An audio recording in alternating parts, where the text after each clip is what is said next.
Një operacion antidrogu finalizua në qytetin e Vlorës, teksa policia vuri në pranga 5 persona, 2 prej tyre shtetas italian. Grupi u lokalizua në zonën e Zvërnecit, ku gjatë kontrollit fizik, kontrollit të automjetit dhe banesës ku qëndronin në lagjen ujë ftohtë në Vlorë, u gjetën dhe u sekuestruan rreth 700 doza lëndësh narkotike të llojeve të ndryshme, të ndara dhe të përgatitura për shitje. Të arrestuarit janë kryesisht të rinj që shpërndanin lëndë narkotike në plazhe dhe ambiente argëtimi në qytetin e Vlorës, veçanërisht gjatë sezonit turistik.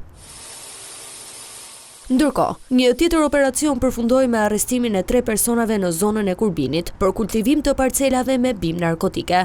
Të arrestuarit janë shtetasit Dritan Nikolli, Vojsava Mercina dhe Jetmit Rucaj, të cilët u kapën duke u kujdesur për bimët e kanabis sativës. Gjatë operacionit, u gjetën 436 rrënjë kanabisi, ku një pjesë u sekuestruan si provë materiale dhe pjesa tjetër u asgjësuan përmes djegjes.